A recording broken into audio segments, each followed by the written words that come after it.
My husband Rudy handed me foreclosure papers at First National Bank and walked away with his mistress, leaving me humiliated in front of everyone.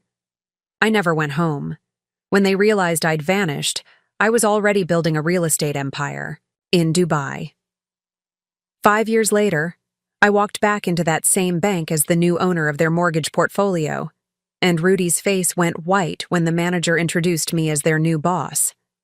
The fluorescent lights of First National Bank buzzed overhead like angry wasps as I stood frozen in the marble lobby, clutching papers that felt like they weighed 1,000 pounds.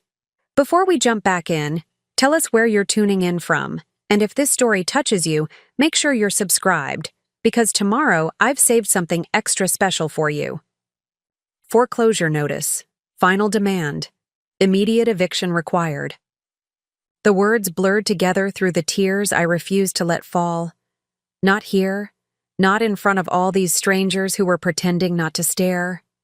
Naomi, you need to understand the reality of your situation. Rudy's voice carried that condescending tone I'd grown to hate over our 8 years of marriage. He stood 3 feet away from me, close enough that I could smell his expensive cologne, the one I'd bought him for his last birthday. But he might as well have been on another planet. The house was always in my name. The accounts, the investments, everything. You have no legal claim to any of it. Behind him, Crystal Morrison stood with her perfectly manicured hand resting possessively on his arm. Crystal, who had been my friend since college. Crystal, who had sat at our dinner table countless times, laughing at my jokes and complimenting my cooking, while secretly planning to steal my husband. Her ruby red lips curved into a smile that didn't reach her cold blue eyes. This is really for the best, Naomi, Crystal said, her voice dripping with false sympathy. Rudy deserves someone who can match his ambition, someone who understands the business world. She squeezed his arm tighter. Someone younger. The bank manager, a nervous man in his 50s with thinning hair and wire-rimmed glasses, shuffled his papers uncomfortably. Mrs. Chen, I'm truly sorry about this situation, but the foreclosure proceedings are quite clear. Mr. Chen has provided all the necessary documentation proving sole ownership of the property. You have 72 hours to vacate the premises. 72 hours. 3 days to pack up 8 years of marriage, to figure out where to go, how to survive. I had been a stay-at-home wife by Rudy's insistence, managing our household while he built his construction company. A man's wife should focus on making a beautiful home, he'd always said. Let me handle the money. Now I understood why he'd been so insistent. Why every account was in his name alone. Why he'd discouraged me from working, from having any financial independence. This moment, this public humiliation in a bank lobby, had been his plan all along. The prenup is very clear, Rudy continued, pulling out another set of documents. His dark eyes, once warm when they looked at me, now held nothing but cold calculation. In the event of divorce, you're entitled to nothing. You signed it yourself, remember? Right before our wedding. I remembered. 23 years old, so deeply in love, so trusting. It's just a formality, he'd said then. My father's lawyer insists on it for all family marriages. It doesn't mean anything. We'll never need it. I'd signed without even reading it properly, too excited about becoming Mrs. Chen to worry about legal details. But Rudy, I whispered, my voice cracking despite my efforts to stay strong. What about everything we built together? What about what? His laugh was harsh, echoing off the polished marble walls. You never contributed anything, Naomi. I paid for everything. The house, the cars, your clothes, your food. You were basically a very expensive pet. Several customers in the bank had stopped their business to watch our drama unfold. An elderly woman with a cane shook her head sympathetically. A young mother holding a toddler looked away, embarrassed by the intimacy of our public destruction. The security guard near the door shifted uncomfortably, unsure whether this was a situation requiring his intervention. Crystal's smile widened.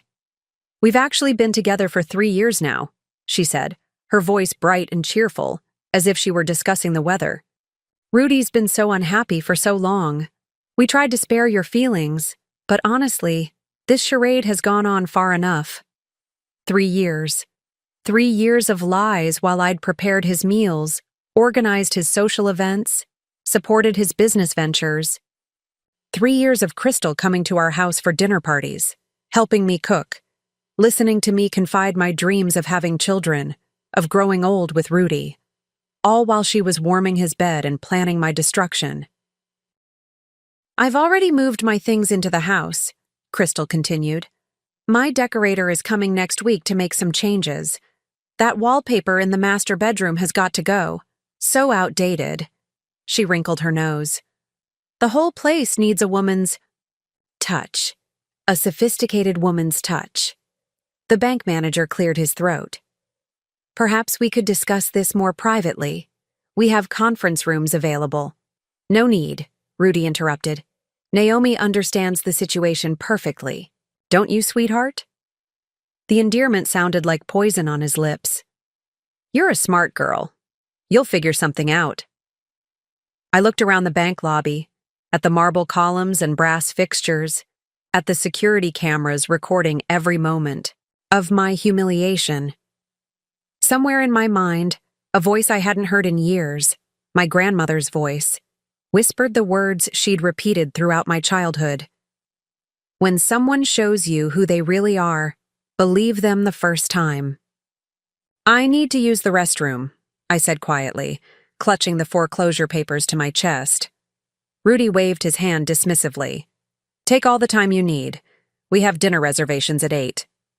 He pulled Crystal closer, kissing her temple in a deliberate display of affection. Celebrating our new beginning. I walked toward the back of the bank on unsteady legs, past the loan officer's desks and the safe deposit boxes, past the customer service counter where a young woman watched me with obvious pity. In the bathroom mirror, I stared at my reflection. 31. Years old, with long black hair that Rudy had always insisted I wear loose because he liked it that way. Wearing the conservative beige dress he'd bought me because earth tones suit you better than bright colors. For 8 years, I'd been exactly what he'd wanted. Quiet, obedient, grateful, invisible. But as I stared at my reflection, something fundamental shifted inside me. The woman looking back at me had intelligent dark eyes that had been dimmed but not extinguished. She had a business degree from Northwestern that she'd never been allowed to use. She had dreams that had been buried but not killed, and she was done being anyone's victim. I pulled out my phone and did something I hadn't done in years. I called my sister Pearl, who lived in Los Angeles and had never liked Rudy. The sister I'd grown distant from because he'd gradually isolated me from everyone who might have given me strength. Naomi? Pearl's voice was surprised. Are you okay? You sound— I need help, I whispered into the phone. I need to disappear. 3 hours after leaving the bank, I sat in my car outside our house. Former house, watching through the living room windows as Rudy and Crystal celebrated with champagne.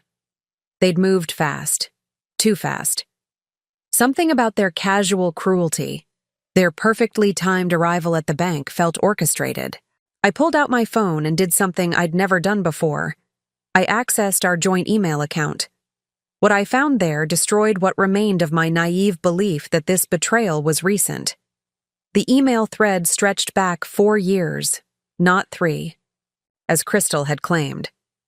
4 years of detailed planning, of discussing my removal from their lives like I was an inconvenient business obstacle.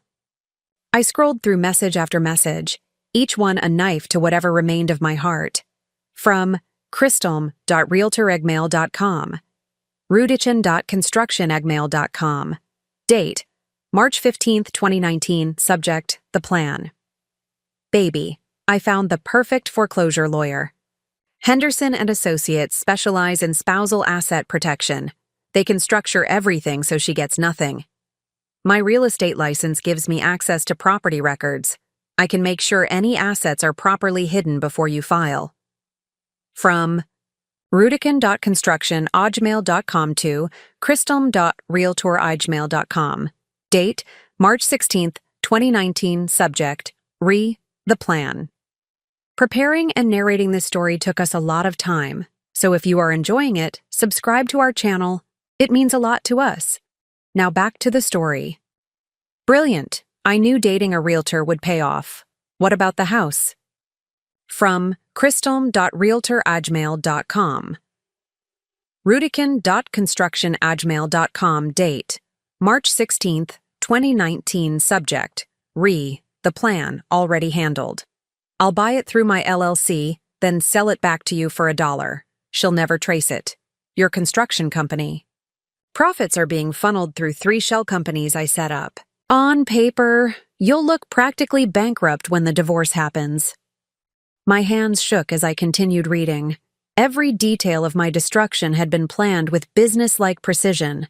They'd discussed my daily routines, my lack of career prospects, my isolation from friends and family. Crystal had even researched which banks would be most willing to expedite foreclosure proceedings. But the worst email came from November of last year, from rudikin.construction@gmail.com, kristelm.realtor@gmail.com. Date, November 26, 2022. Subject, Thanksgiving thoughts. Watching her cook Thanksgiving dinner for my family, being all grateful and sweet. I almost feel bad. She has no idea what's coming. Sometimes she looks at me like she's still that starry-eyed kid who thought we'd grow old together. From kristelm.realtor@gmail.com, rudikin.construction@gmail.com. Date, November 22nd, 2022. Subject, Thanksgiving thoughts. Don't go soft on me now. She's had 8 years of living off your success without contributing anything real. Think of this as a performance review. She failed.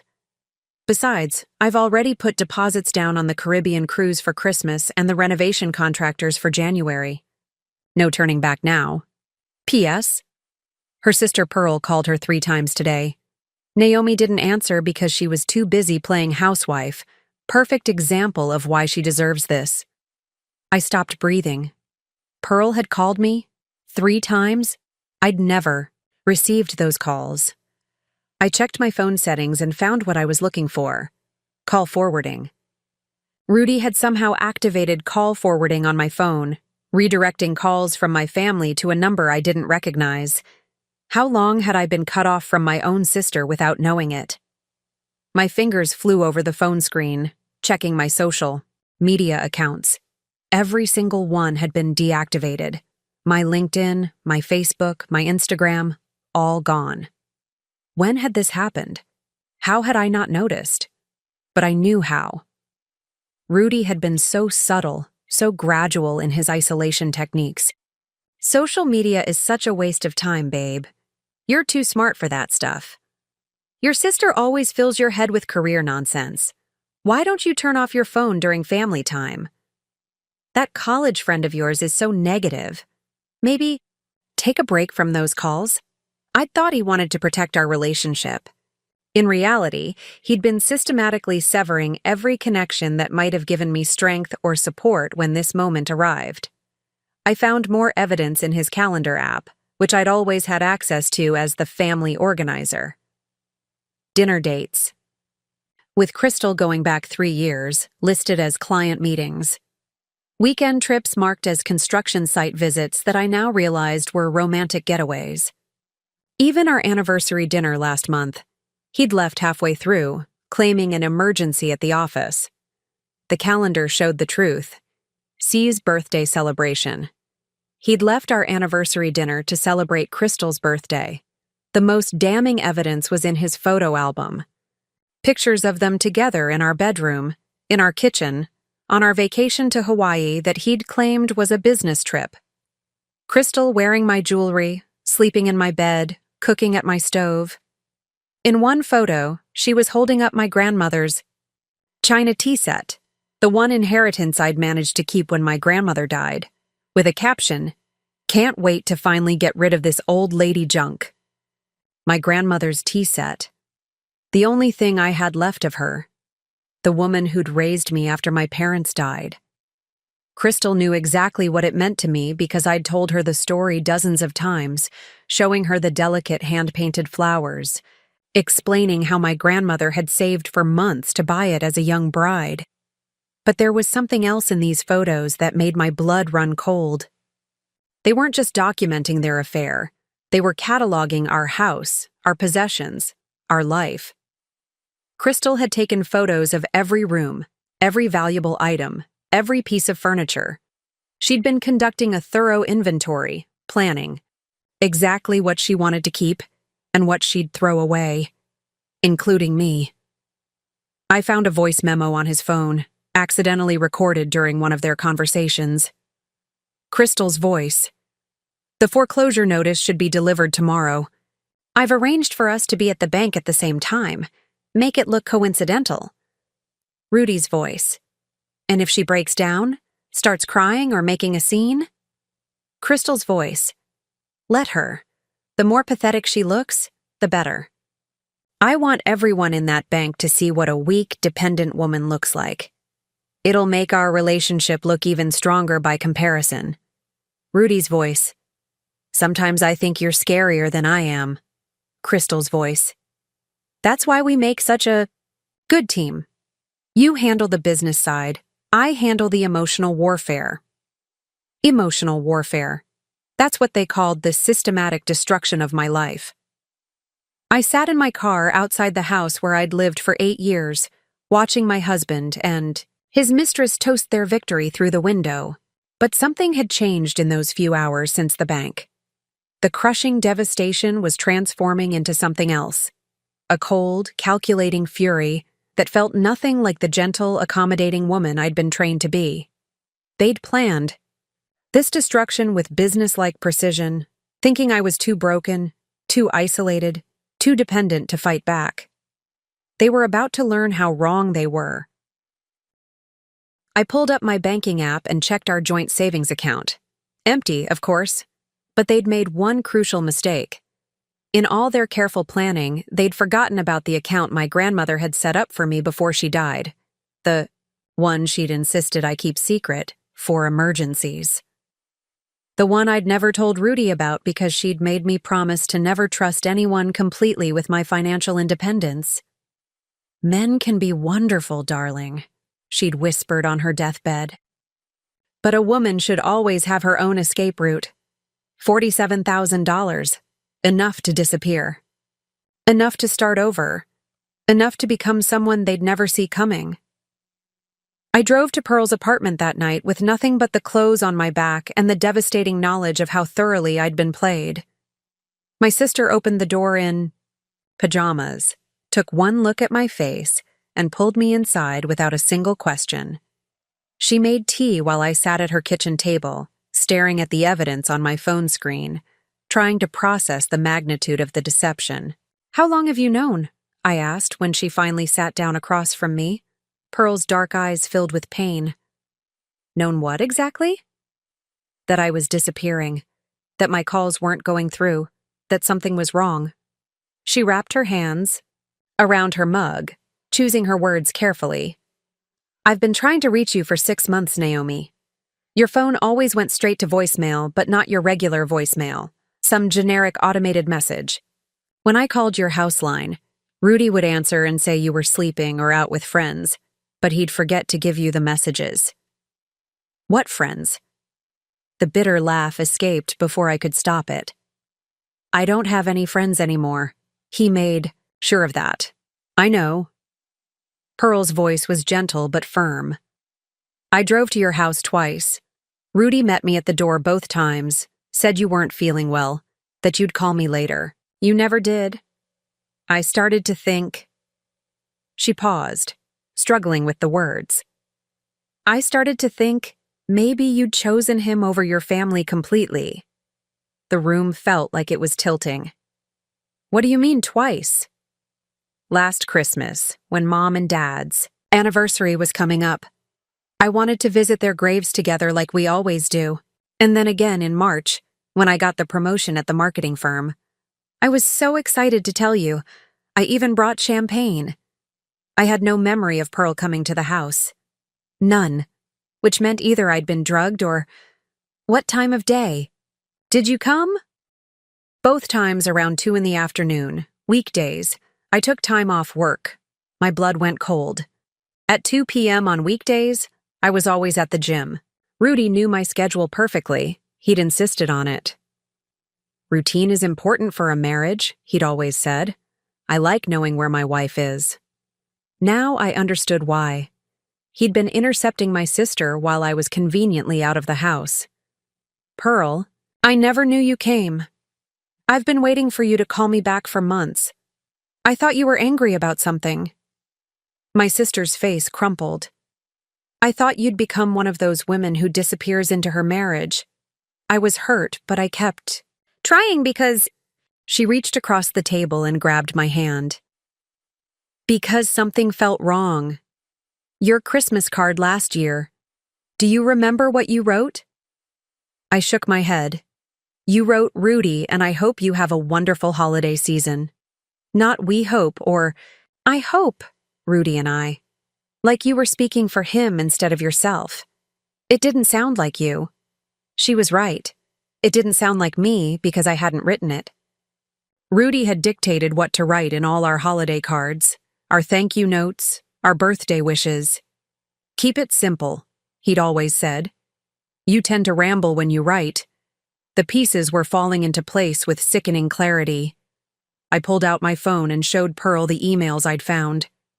She read in silence, her expression growing darker with each message. Jesus Christ, Naomi, this isn't just an affair. This is a calculated destruction of your entire identity. I know. I scrolled to the photos Crystal had taken of our house. Look at these. She's been documenting everything like she's preparing for an estate sale.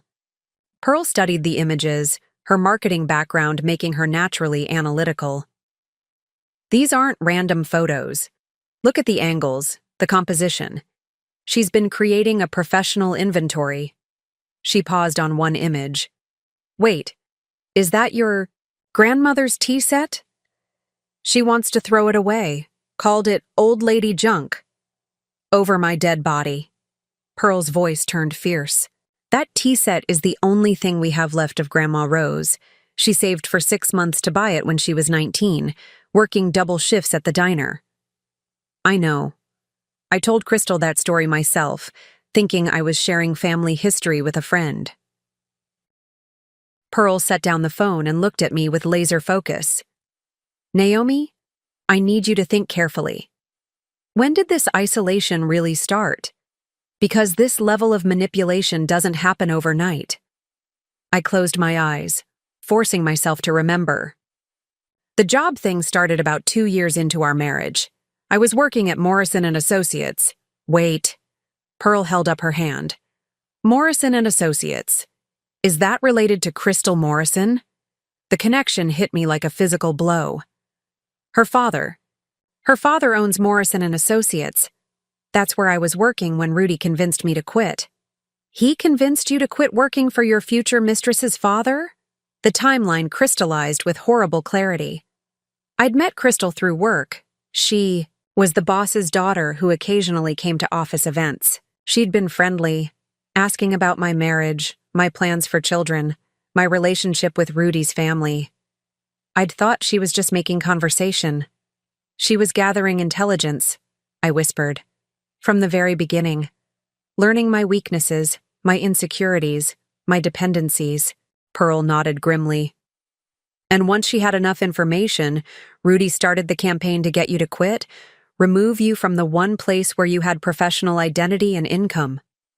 He said I was too stressed. That working was making me unhappy. That he wanted to take care of me properly.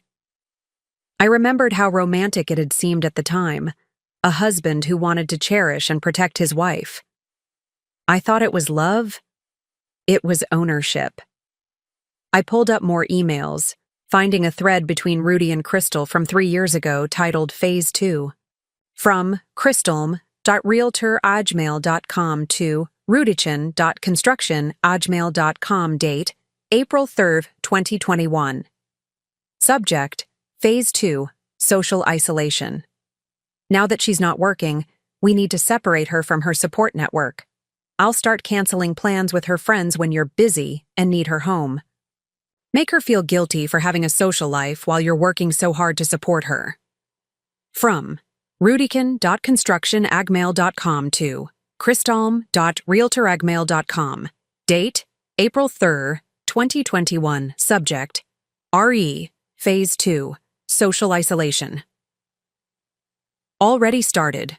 Told her that her college friends are immature and her work friends only liked her for office gossip. She's stopped reaching out to most of them. From kristalm.realtoragmail.com to rudikin.constructionagmail.com. Date, April 3rd, 2021. Subject, Phase 2, Social Isolation. Perfect. The sister is the biggest threat. We need to create conflict there or find a way to minimize contact. Maybe tell Naomi that Pearl thinks she's lazy for not working? Plant some seeds of insecurity?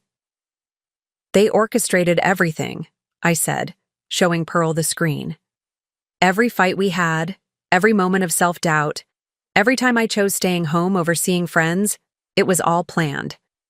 Pearl read the emails with growing fury. This is psychological abuse. This is. She paused, searching for the right word. This is criminal. They systematically destroyed your ability to function independently. And it worked. The admission felt like swallowing glass. I became exactly what they wanted, isolated, dependent, grateful for scraps of attention. But you're not that person anymore. Pearl leaned forward. The woman who figured out the call forwarding, who accessed those emails, who uncovered this entire conspiracy. That's not a victim. That's a detective. She was right. Something had fundamentally shifted in those hours since the bank. The fog of manipulation was lifting, revealing a mind that had been dormant but never destroyed. Pearl, I need to ask you something, and I need you to be completely honest. Anything. Do you think I'm smart enough to fight back? Really fight back? Because they've spent 4 years convincing me I'm not capable of surviving without someone taking care of me. My sister looked at me like I'd lost my mind. Naomi, you have a business degree from Northwestern. You graduated summa cum laude. You were the one who taught me how to budget when I got my first apartment. You're the one who figured out Mom and Dad's insurance claims when they died. You've never been helpless. You've just been convinced that you were. She pulled out her laptop. Let me show you something. I've been tracking real estate markets for my marketing job, specifically targeting high-net-worth individuals who invest in international properties.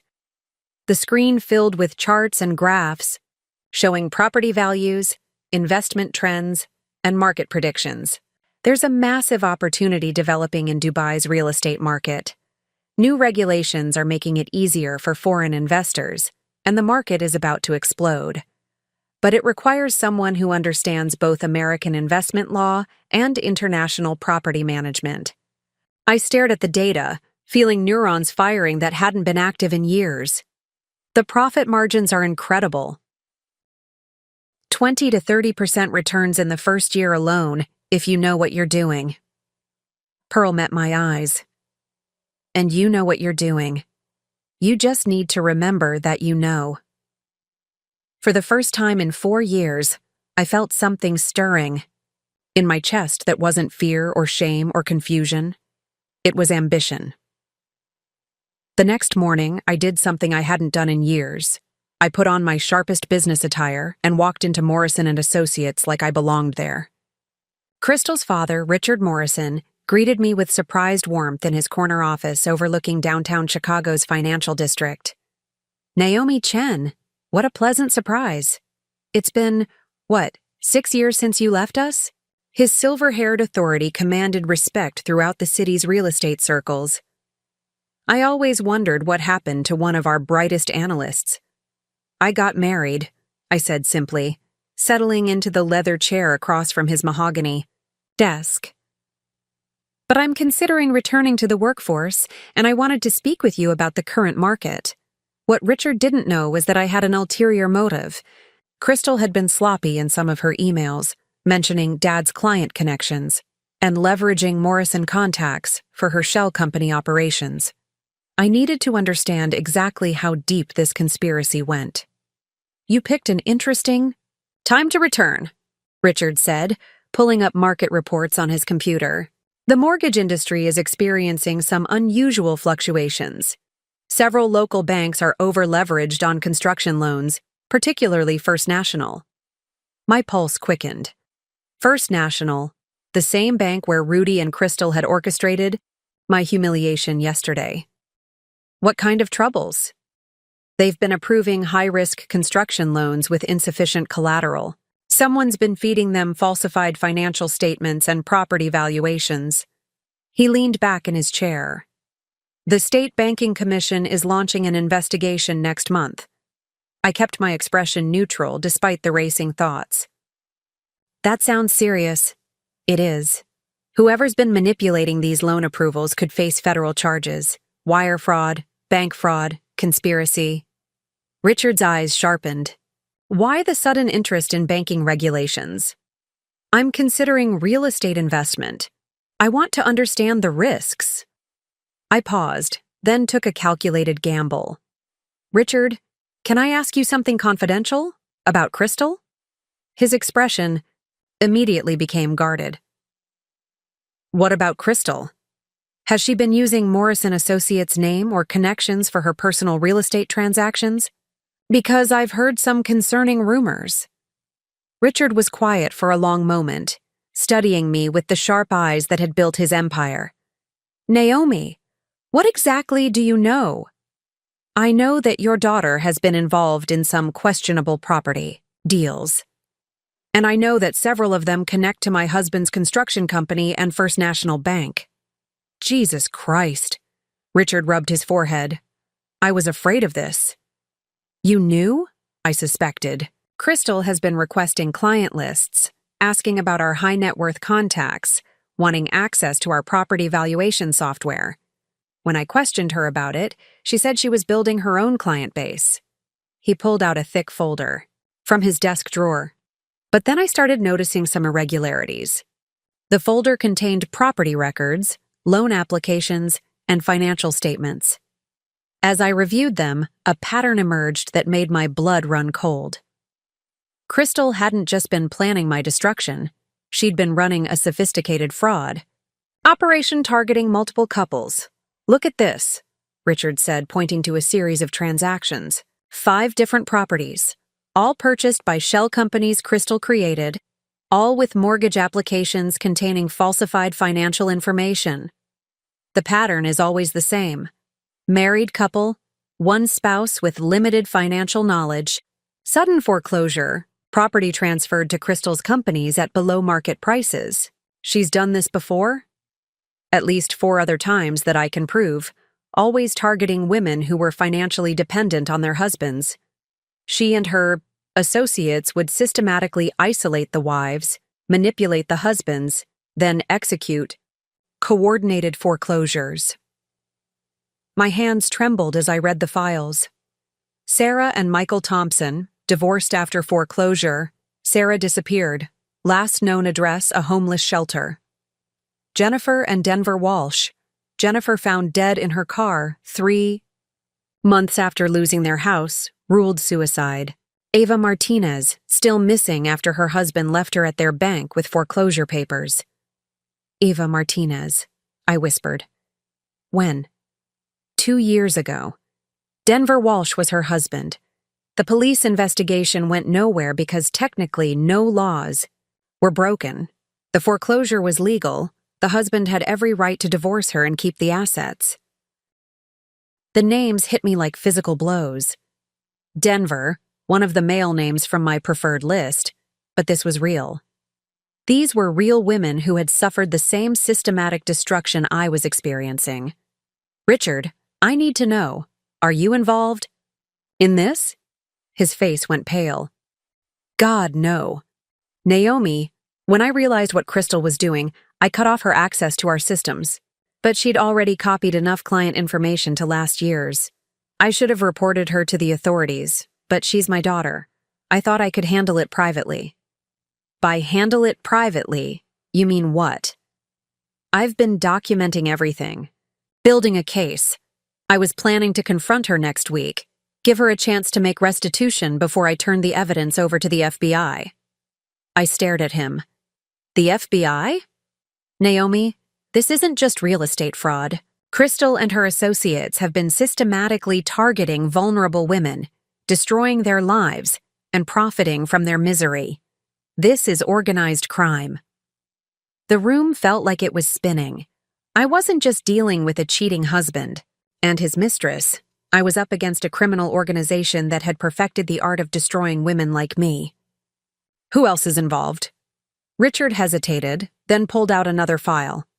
Based on my investigation, there's a network. Crystal coordinates the real estate aspects, but she works with corrupt loan officers, fraudulent appraisers, and complicit attorneys. They target specific demographics: women aged 25 to 40, married to men with construction or contracting businesses, limited independent income. Why construction and contracting? Cash flow is unpredictable in those industries. Easy to hide money, easy to claim temporary financial hardship, easy to justify foreclosure. Plus, construction workers tend to have traditional views about women and money, less likely to give their wives financial independence. I thought about Rudy's friends, the men who came to our barbecues and poker nights. Finn, who owned a plumbing company. Michael, who ran an electrical contracting business. Neil, who had a landscaping operation. All of them married to women who didn't work outside the home. How many couples are they targeting currently? I don't know exactly, but based on the loan applications I've seen at First National, at least 3 active cases, maybe more. I need those files. Richard studied me carefully.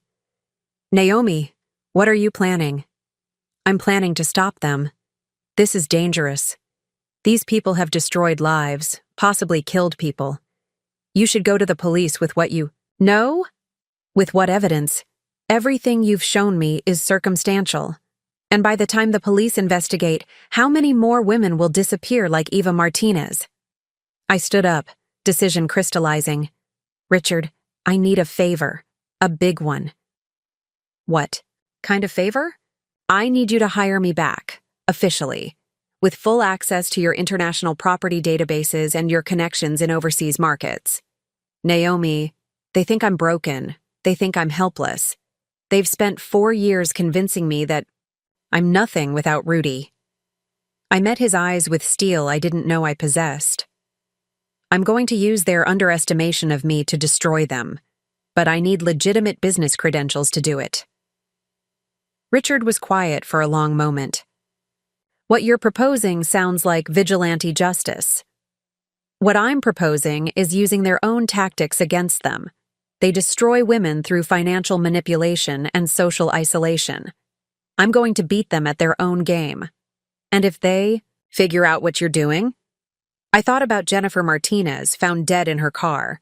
About Eva Martinez, still missing. About Sarah Thompson living in a homeless shelter. Then at least I'll go down fighting instead of disappearing quietly like they planned. Richard opened his desk drawer and pulled out a business card holder. He wrote something on the back of a card and handed it to me. Naomi Chen, Senior International Property Analyst, Morrison & Associates. Your salary starts Monday. But Naomi? His expression was grave. Be very, very careful. These people don't just ruin lives. They end them. I pocketed the card and headed for the door. For the first time in 4 years, I had a plan. And for the first time in my life, I was truly dangerous. That night, I sat in Pearl's spare bedroom surrounded by printed emails, bank records, and victim files, creating a timeline of my destruction. But as I traced the patterns of Crystal's operation, something unexpected happened. Instead of feeling overwhelmed by the magnitude of their conspiracy, I felt my mind sharpening with each connection I made. This wasn't random cruelty. It was a business model, and every business model had weaknesses. I opened my laptop and did something I hadn't done in 6 years. I created a spreadsheet. Not a household budget or grocery list, but a complex financial analysis mapping Crystal's shell companies, their property holdings, and their cash flows. My fingers moved across the keyboard with muscle memory I'd forgotten I possessed. Morrison Holdings, LLC, Crystal Properties International, Chicago Investment Partners. Each company was registered to different addresses, but the banking information led back to the same source. Accounts at First National Bank, managed by the same loan officer who had processed my foreclosure. Eva Martinez's case file lay open beside my laptop. According to the police report, she had simply vanished after being served foreclosure papers. Her husband, Denver, claimed she'd left voluntarily, but there was no paper trail, no credit card usage, no phone activity. She had effectively ceased to exist. But I found her. 3 hours of database searches through Morrison Associates International. Property records revealed something the police had missed. Eva Martinez hadn't disappeared. She'd been erased. Her identity had been stolen and used to purchase property in Crystal's name. Eva Martinez officially owned a condo in Miami Beach worth $800,000. A condo she'd never seen, bought with money stolen from her own foreclosure. My hands shook as I printed the property records. Eva Martinez was either dead, or she was living somewhere with no legal identity while her stolen name generated income for her destroyers. I picked up my phone and dialed the number I'd found in the police report. Detective Williams, this is Naomi Chen. I have information about the Eva Martinez missing person case. Ma'am, that case was closed 2 years ago. Voluntary departure. Detective, Eva Martinez owns property in Florida worth $800,000. Property purchased after she supposedly disappeared. The silence stretched for 30 seconds. Can you repeat that? I'm sending you documents right now. Eva Martinez's identity has been stolen to commit real estate fraud. This isn't a missing person case.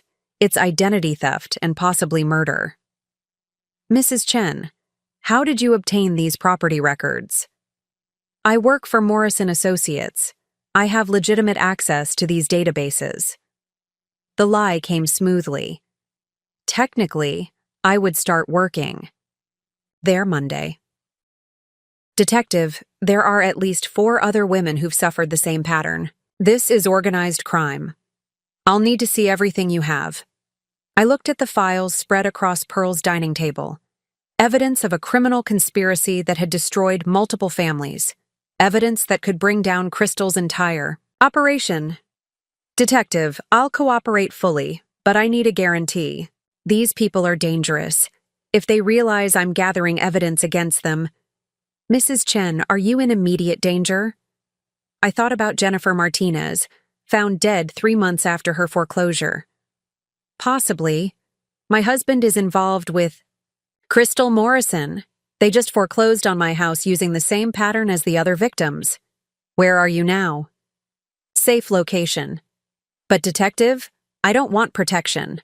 I want to be bait. Excuse me? They think they've broken me. They think I'm helpless and defeated. I want to use that assumption to gather more evidence. But I need to know that when I'm ready to take them down, the police will be ready to act. Detective Williams was quiet for a moment. Mrs. Chen. What? You're suggesting sounds like undercover work. You're not trained for this. I'm trained for financial analysis. This is a financial crime. I can trace their money laundering, their property schemes, their shell companies better than any police investigator because I understand the real estate market. And if they realize what you're doing? I stared at Eva Martinez's photo in the bay. Police file. 28 years old. Dark hair. Bright smile. She looked like she could have been my sister.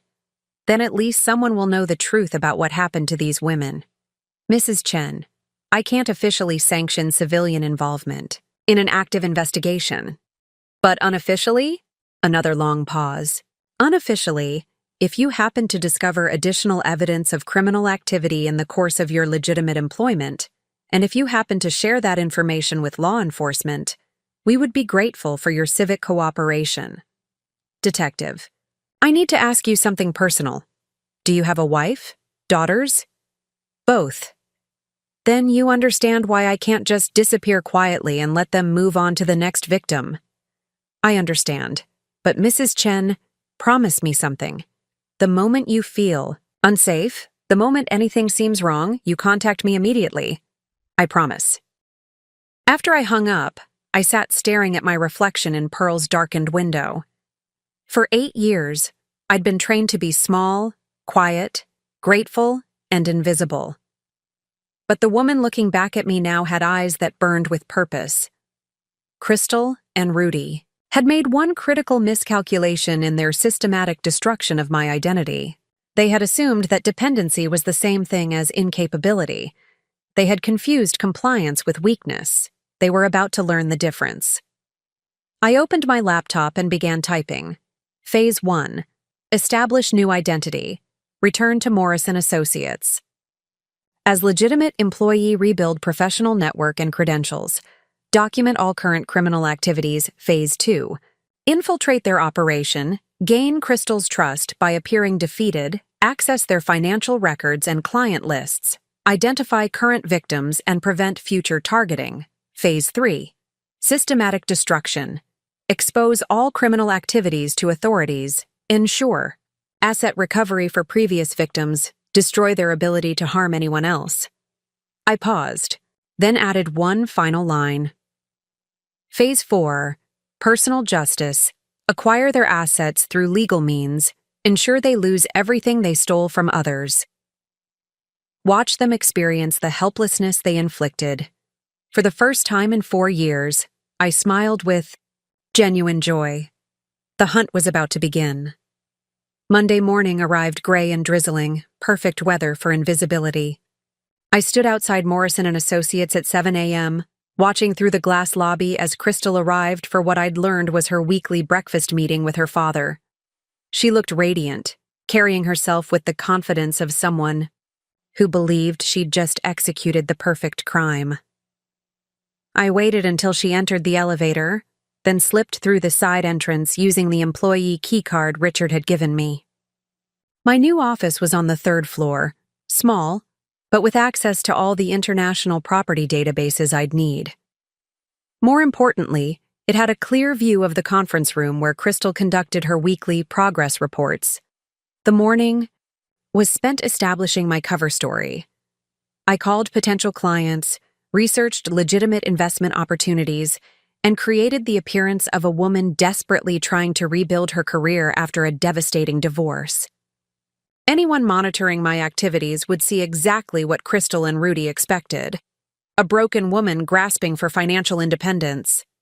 But beneath that performance, I was laying groundwork for something far more sophisticated.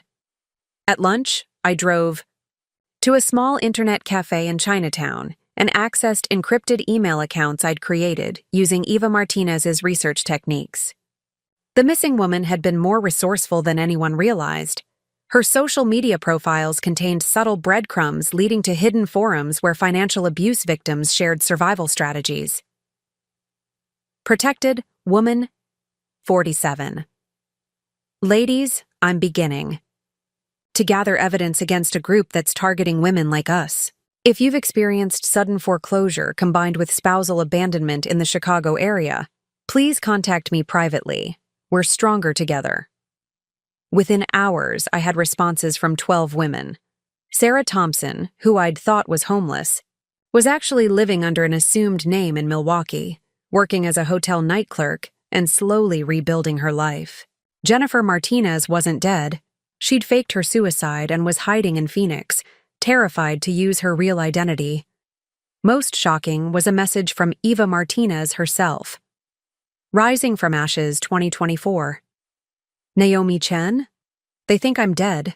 That was the plan. I've been documenting everything from hiding. Are you ready to fight back? Because I have evidence that could destroy them all. That evening, I met Eva at a truck stop outside the city. She was thinner than her photos, her hair dyed blonde, her eyes holding the haunted look of someone who'd seen too much. But her voice was steady as she handed me a thick envelope. 3 years I've been gathering this, she said. Bank records, recorded conversations, photographs of their meetings. I even have Crystal on tape admitting to the identity theft. The envelope contained a treasure trove of evidence, financial records showing the flow of money from foreclosed properties into Crystal's accounts, photos of Crystal and Rudy meeting with loan officers at First National. Most damning, a recording device Eva had hidden in Crystal's car during one of their friendship dinners. Crystal's voice crackled through my headphones. The Martinez woman was getting suspicious, asking too many questions about the foreclosure. Timeline. We might need to accelerate the elimination phase. Rudy's voice responded. Elimination meaning what, exactly? Meaning she disappears permanently. Car accident, suicide, whatever looks most natural. We can't risk her talking to investigators. They were planning to kill me, Eva said quietly. So I decided to die on my own terms, faked the car accident, left just enough blood to make it look real, and vanished before they could finish the job. I stared at her, this woman who'd outsmarted her own murderers. How did you survive? Money, identity, shelter? The same way you're going to take them down. I turned their own system against them. Eva smiled grimly. I kept detailed records of every property they stole, every account they used, every shell company they created. When I disappeared, I took copies of everything. But you've been hiding for 3 years. Why didn't you go to the police? Because they own people in the police department. Because they have judges on payroll. Because women like us disappear and nobody looks too hard. Her eyes burned with controlled fury. But you have something I didn't have. Access. You're working inside Richard Morrison's company. You can get evidence that would hold up in federal court. We spent 2 hours going through her files, creating a comprehensive map of Crystal's criminal enterprise. It was larger than I'd imagined. At least 37 properties, 14 shell companies, and connections to corrupt officials in 3 states. Eva, there's something I need to tell you. I'm not just planning to expose them. I'm planning to take everything they've stolen. Good. Her smile was sharp as broken glass. Because I've been buying property under various corporate names for 3 years. Nothing traceable to me, all legitimate purchases. When their empire falls, I want to be in position to acquire their assets at auction. We're going to need help. Other victims, financial experts, maybe some attorneys. I've been building a network. Women they discarded, men they cheated, business partners they betrayed. We're not just victims anymore, Naomi. We're an army. She handed me a prepaid phone. Encrypted communications only. Never use your real phone or computer for anything connected to this operation. And Naomi? She gripped my shoulder. Trust no one completely. They've infiltrated law enforcement, banking, and legal systems. The only people you can absolutely count on are other women they've tried to destroy. Driving home through the rain, I felt the weight of responsibility settling on my shoulders. This wasn't just about revenge against Rudy and Crystal anymore. This was about justice for dozens of women, recovery of millions in stolen assets, and dismantling a criminal organization that had operated with impunity for years. But first, I had to convince Crystal and Rudy that I was exactly what they believed me to be. A broken woman who posed no threat to their carefully constructed empire. The performance of my life was about to begin. The next morning, I did something that required every ounce of acting ability I possessed. I called Rudy and begged him to meet me for coffee. My voice shook with just the right amount of desperation as I explained that I needed to discuss practical matters about our separation. He agreed to meet at Romano's Cafe, the same place where he'd proposed 6 years ago. The irony wasn't lost on me. I arrived early and chose a corner table with clear sightlines to both entrances. Eva's training had been thorough. Always know your exits. Always control the environment. Always have backup plans. The micro recorder in my purse was voice-activated, and Detective Williams was parked 2 blocks away, ready to respond if things went wrong.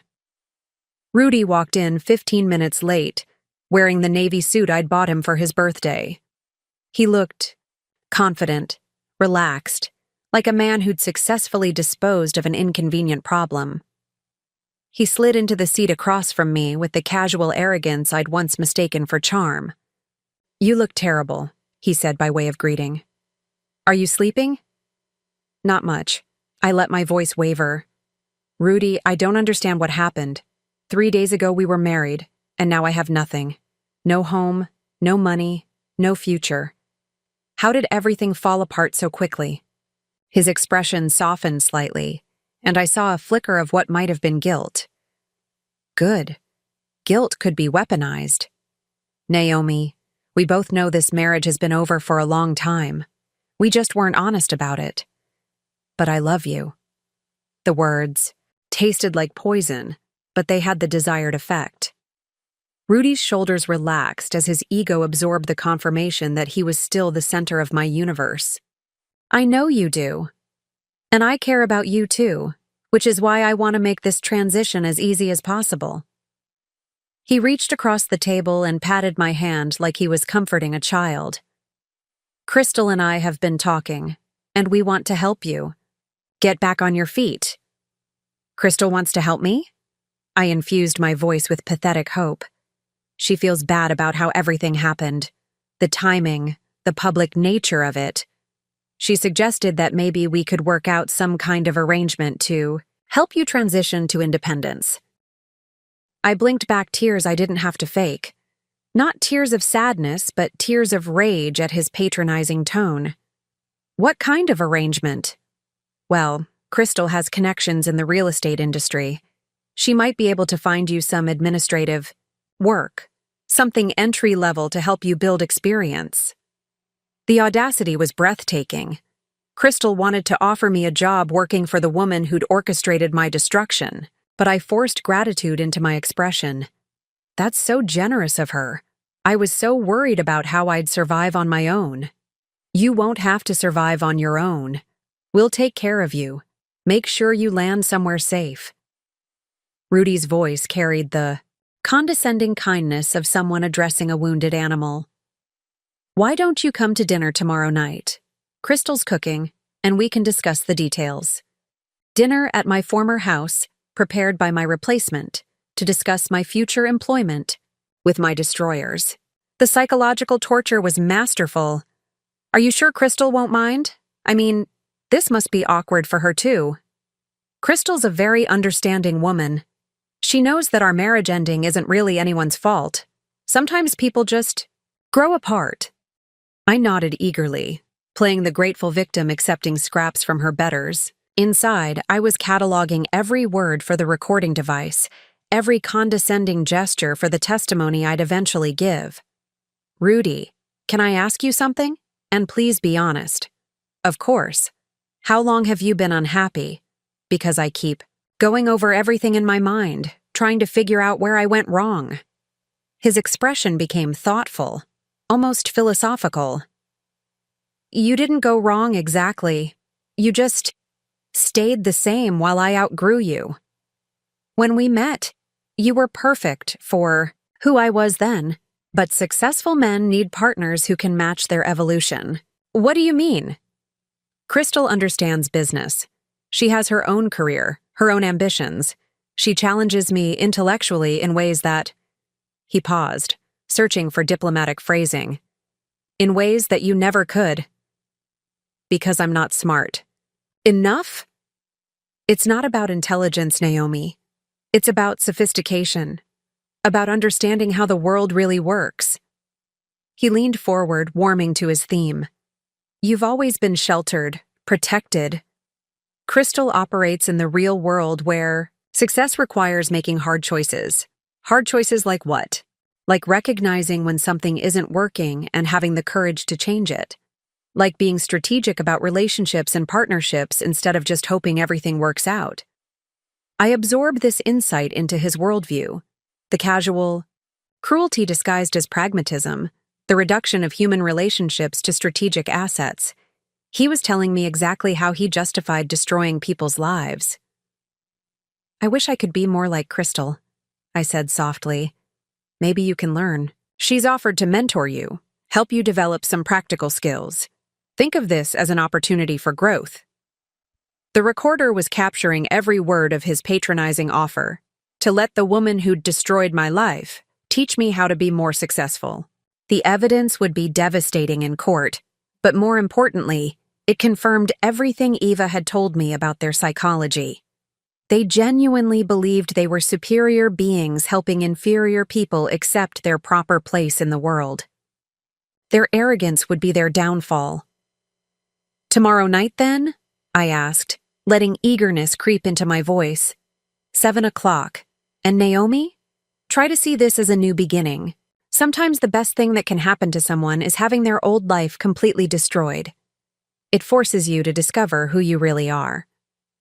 As he walked away, I remained seated, watching him through the cafe window as he climbed into the BMW I'd helped him buy. His words echoed in my mind. Sometimes the best thing that can happen to someone is having their old life completely destroyed. He was absolutely right, and he was about to discover exactly who I really was.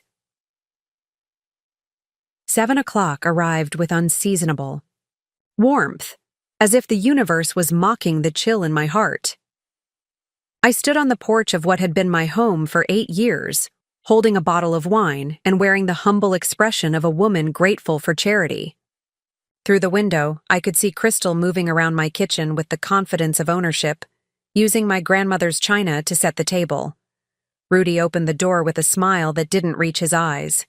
Naomi? Right on time. Come in.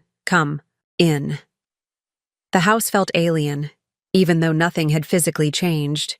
Crystal had rearranged the living room furniture, replacing my family photos with abstract art that probably cost more than most people's cars. The scent of expensive candles had replaced the lavender sachets I'd always kept in the linen closets.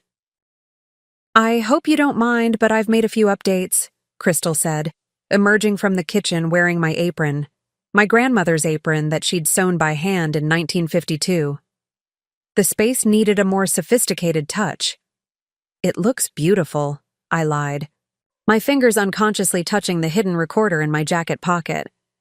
You have such wonderful taste. Crystal beamed, clearly pleased with the compliment. Thank you. I've been wanting to renovate this place for years. The potential was always there. It just needed someone with vision to bring it out. The casual cruelty of the statement, that my home had been lacking until she improved it, was delivered with such sweetness that it took all my self-control not to react. Instead, I nodded appreciatively, playing my role as the grateful recipient of their wisdom. Dinner's almost ready, Crystal continued. Why don't we sit in the living room? I made your favorite, beef Wellington. My favorite, except beef Wellington, had never been my favorite. I'd made it once for Rudy's birthday 3 years ago, struggling with the pastry because I'd never attempted anything so complex. He'd complained that it was overcooked and suggested I stick to simpler dishes in the future. But Crystal had transformed that humiliating failure into my favorite, probably because it showcased her superior culinary skills. The psychological manipulation was subtle but devastating, rewriting my own preferences to better serve their narrative. We settled in the living room, where Rudy poured wine into glasses I recognized as wedding gifts from my college roommate. Everything around me had been mine, but now I was a guest in my own former life. So, Rudy said, settling into his leather chair, the one I'd saved for months to buy him for Father's Day 2 years ago, back when we were still trying to have children. Crystal has some exciting opportunities to discuss with you. Crystal, perched on the edge of the sofa, her body language suggesting barely contained excitement. Naomi, I've been thinking about your situation, and I believe I have the perfect solution. I'm listening. Morrison & Associates handles a lot of international clients, and they need someone to manage basic administrative tasks, filing, data entry, client communications. It's entry-level, but it could be a good way for you to rebuild your resume. The job she was describing was almost exactly what I was actually doing, except she was positioning it as charity work for an incompetent woman. rather than the senior analyst position I actually held. The irony was delicious. That sounds wonderful, but I'm not sure I'm qualified for international business. Oh, don't worry about that, Crystal waved dismissively. It's mostly just organizing documents and making copies. Nothing too complex. And the best part is, my father owns the company, so he'd be willing to overlook your lack of recent work experience. Your father owns Morrison and Associates? I let surprise color my voice, as if this was new information. He does. And he's willing to give you a chance because Rudy and I vouched for your character. Crystal's smile was radiant with false generosity. Of course you'd need to prove yourself. Show up on time, follow instructions, demonstrate that you can handle responsibility. The condescension was breathtaking. She was offering me my own job while explaining that I'd need to prove I could handle basic human functions like punctuality. There is one small condition, Rudy interjected, his tone becoming more serious. What kind of condition?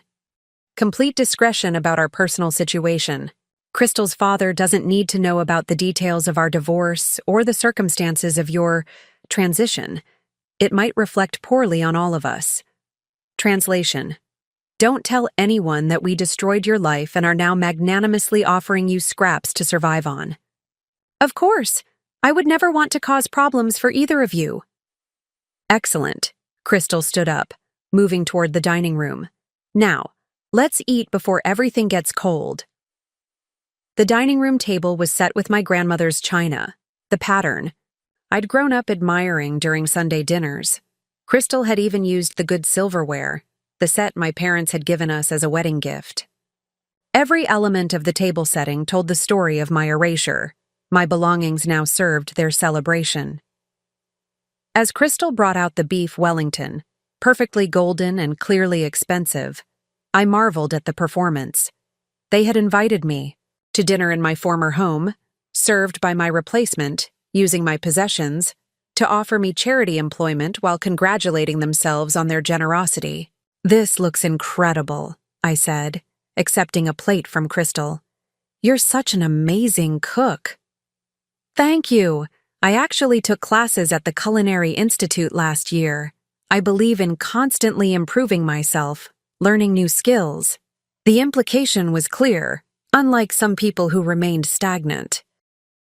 As we ate, they regaled me with stories of their relationship, their future plans, their shared vision of success. Rudy described the house renovations they were planning. Crystal discussed her expanding real estate empire. They painted a picture of a dynamic, ambitious couple ascending to greater heights. And through it all, they spoke to me with the kindly condescension reserved for those who've accepted their place in the world's hierarchy.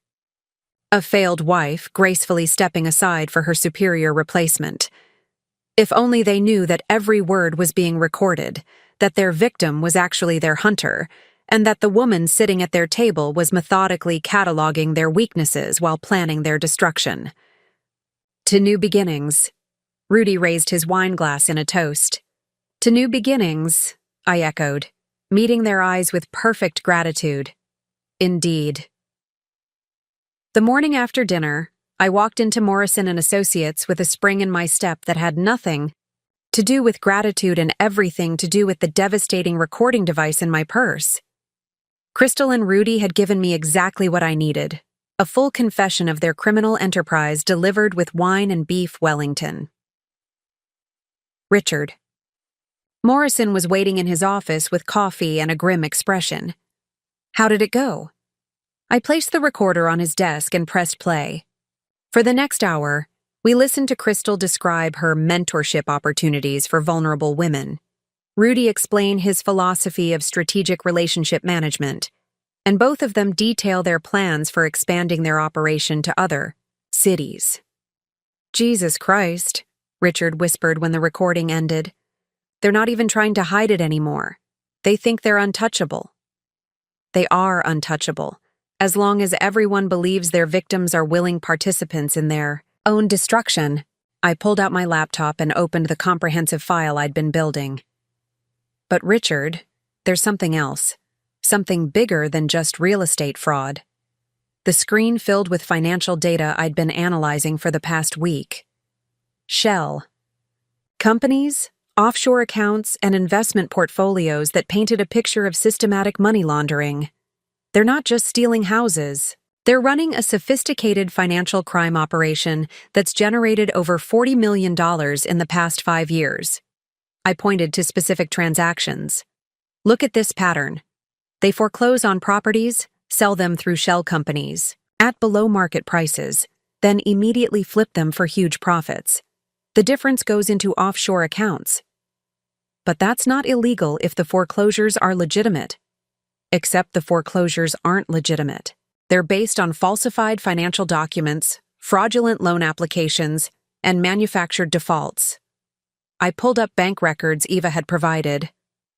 Crystal has been bribing loan officers at First National to approve mortgages for people who can't afford them, then triggering foreclosure proceedings the moment the victims become inconvenient. Richard studied the data with the sharp eyes that had built his real estate empire. This is RICO territory. Organized crime, federal prosecution. Which is why we need to move carefully. Eva Martinez has been building a case for 3 years, but she needed someone on the inside to gather admissible evidence. I met his eyes. That someone is me. Naomi, what exactly are you planning? Phase 1 is already complete. I have their confession and financial records. Phase 2 requires me to get closer to their operation, document their current crimes, and identify their co-conspirators. And Phase 3? I smiled with an edge that surprised even me. Phase 3 is where I stop being their victim and become their nightmare. My phone buzzed with a text from Crystal. Dad confirmed your interview for Monday. So excited to have you on the team. Lunch today to celebrate? Perfect timing, I murmured, showing Richard the message. She wants to celebrate my employment at the company where I'm already building the case against her. Be careful, Naomi. If she suspects anything, she won't. I'm going to give her exactly what she expects to see. A grateful, broken woman who's accepted her place in their hierarchy. That afternoon, I met Crystal at an upscale bistro in Lincoln Park, the kind of place where successful women conducted business over expensive salads. She was already seated when I arrived, scrolling through her phone with the confidence of someone who owned the world. Naomi, you look so much better today. More hopeful. Crystal stood to hug me, and I caught the scent of the perfume I used to wear. My signature fragrance that she'd apparently adopted along with my husband and my house. I feel hopeful. For the first time in months, I feel like there might be a future for me. That's wonderful to hear. You know, I was telling Rudy last night how impressed I am with your attitude. A lot of women would be bitter about our situation, but you're handling it with such grace. What's the point of being bitter? You and Rudy found something special together. I can't compete with that, and I wouldn't want to. I injected just the right amount of wistful sadness into my voice. I just want to rebuild my life and maybe find my own happiness someday. Crystal's expression softened with what appeared to be genuine affection. You're going to find someone wonderful, Naomi. Someone who appreciates your domestic qualities. Domestic qualities. The casual dismissal of my intelligence, my education, my capabilities, delivered like a compliment. But I smiled gratefully and nodded. I hope so. In the meantime, I'm just grateful for this opportunity to work again. I've missed having purpose. Well, you'll have plenty of purpose at Morrison & Associates. Dad has some international projects that need basic administrative support. Nothing too challenging. Just organizing files, entering data, that sort of thing. That sounds perfect. I don't want too much responsibility while I'm still adjusting to being on my own. Crystal leaned forward conspiratorially. Between you and me, this job could lead to bigger things if you prove yourself. Dad has connections all over the world, and he's always looking for reliable people to help with overseas investments. Overseas investments? Property acquisitions mostly. Sometimes American investors want to buy real estate in other countries, but need local administrative support. The pay is excellent, and there's a lot of travel involved. My pulse quickened.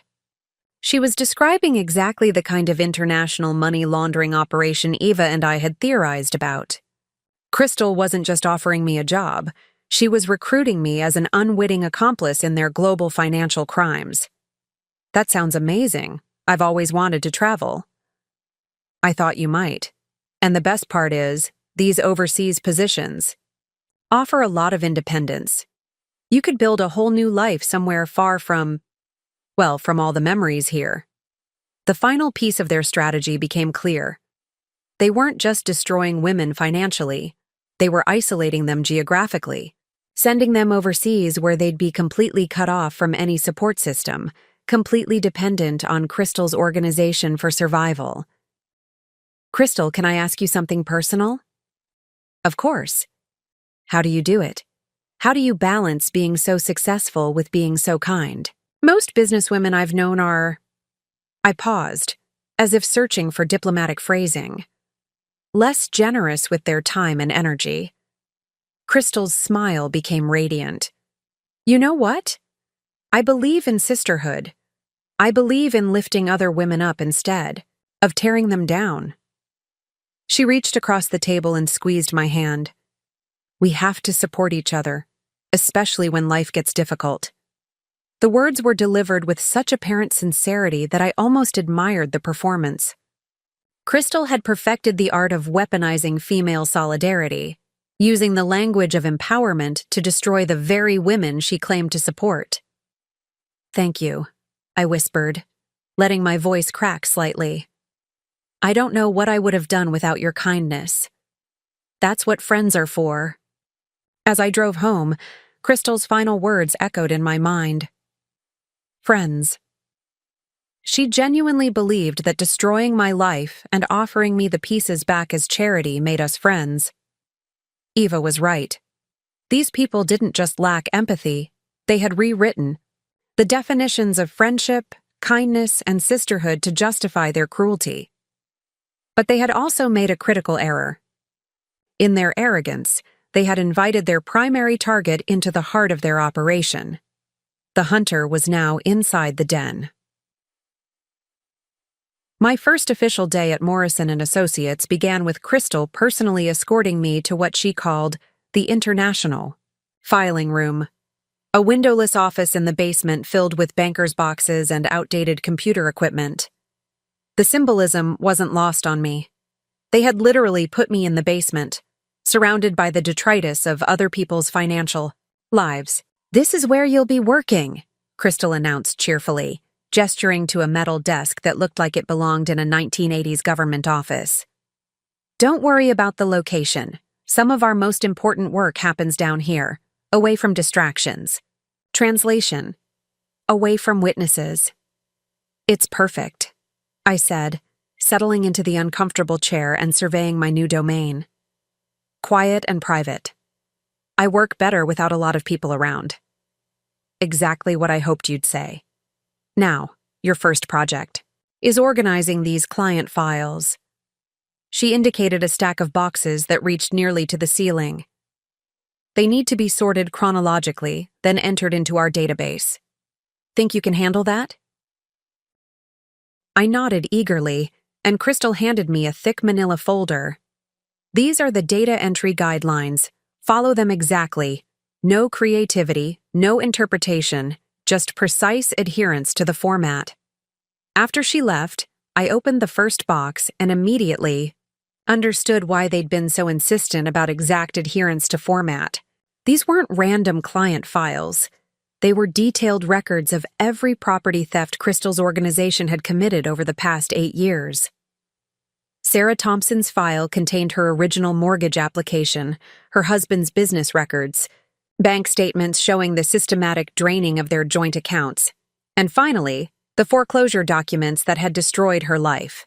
But more importantly, it contained handwritten notes in Crystal's distinctive script. Subject isolated from family support. Recommend acceleration to Phase 3. Eva Martinez's file was even more comprehensive. Not only did it document her financial destruction, But it included surveillance photos of her daily routines, copies of her private correspondence, and psychological profiles that read like military intelligence reports. Subject demonstrates higher than average intelligence and strong analytical capabilities. Recommend permanent elimination rather than standard relocation protocol. My hands trembled as I read that note. They hadn't just planned to destroy Eva. Financially, they had specifically targeted her for murder because she was smart enough to figure out their operation. But the most shocking discovery was in a file labeled Current Operations. Inside were active profiles for 7 women currently being targeted. 7 women who had no idea their lives were about to be systematically destroyed. Pearl's name was at the top of the list. My sister, who lived 3 hours away in Los Angeles, who I'd thought was safely distant from Rudy and Crystal's reach, was being actively investigated.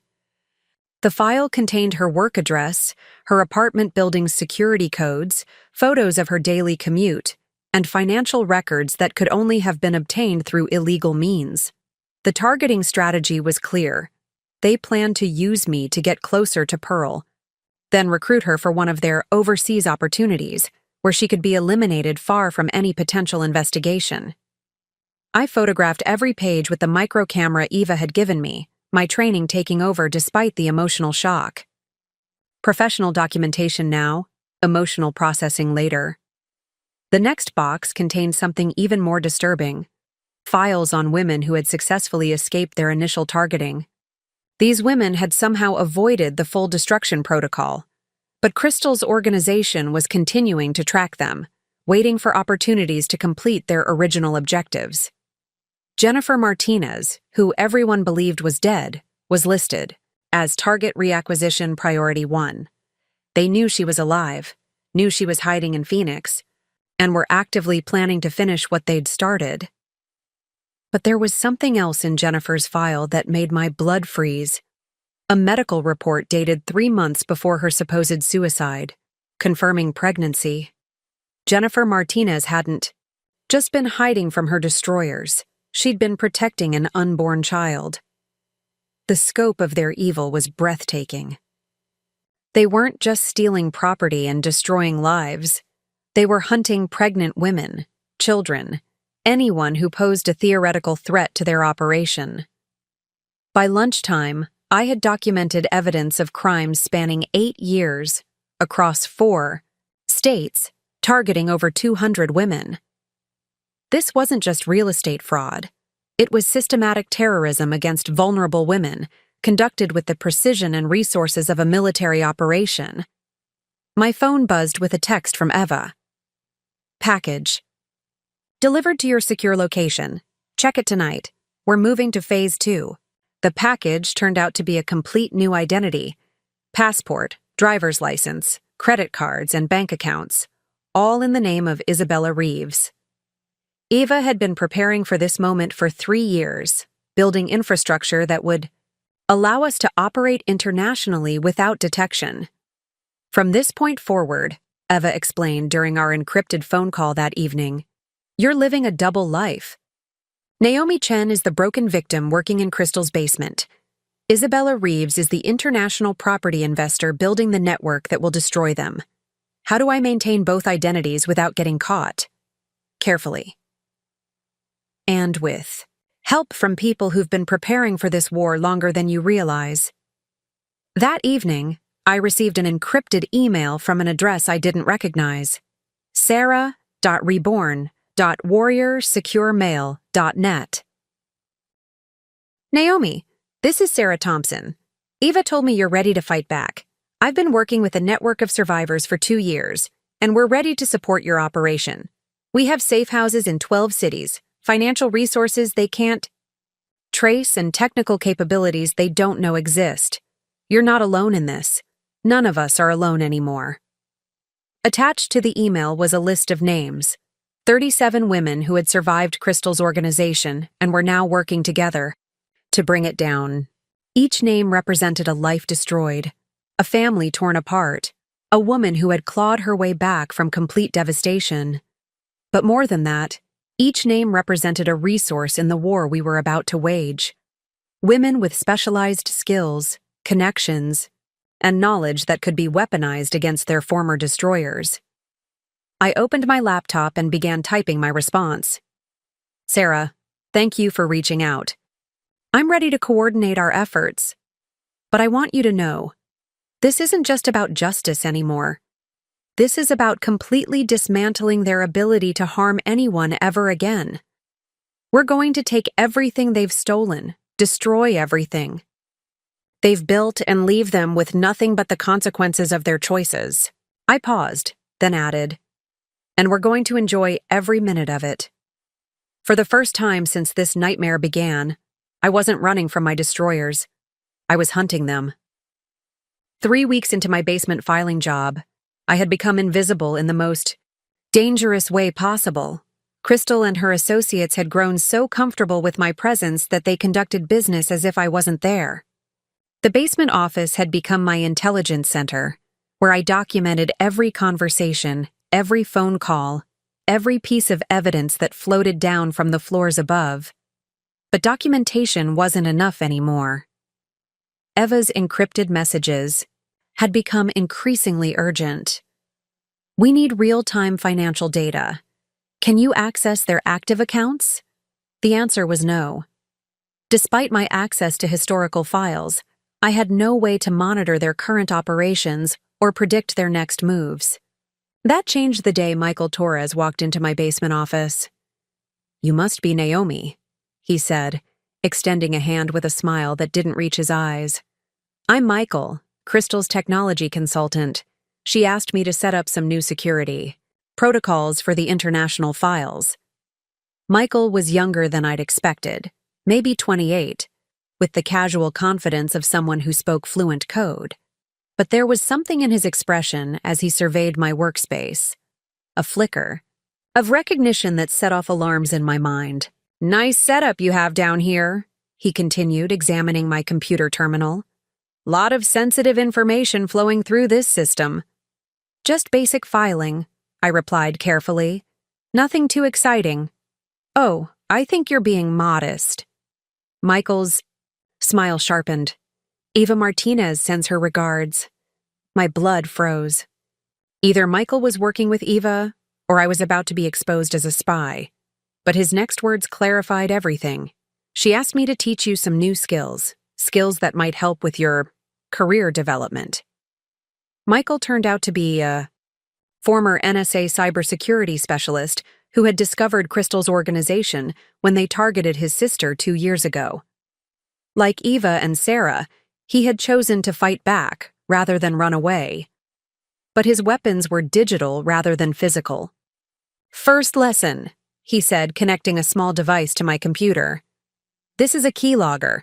It'll capture every password, every login, every piece of financial data that gets entered on this terminal. Won't they detect it? Not if we're smart about it. This model mimics normal system processes. To anyone running standard security scans, it'll look like routine operating system functions. Over the next 2 hours, Michael transformed my basement office into a sophisticated surveillance center. Hidden cameras, audio recorders, network monitoring tools, everything I needed to document Crystal's organization in real time. But the real game changer, he said, installing software on my computer, is this financial tracking program. It'll monitor every transaction, every wire transfer, every digital payment that flows through Morrison & Associates network. How is that legal? It's not. But then again, neither is identity theft, mortgage fraud, or murder. Michael's expression darkened. My sister didn't survive their relocation program. This isn't about legal anymore. This is about justice. The software was elegantly simple. Every financial transaction would be automatically copied to an encrypted server that Eva's network controlled. Within days, we would have real-time visibility into every aspect of Crystal's money laundering operation. There's one more thing, Michael said, handing me a sophisticated smartphone that looked identical to my regular phone. This will let you communicate securely with our network, access the financial monitoring system, and coordinate operations. But Naomi? His expression became deadly serious. Never let them see this phone.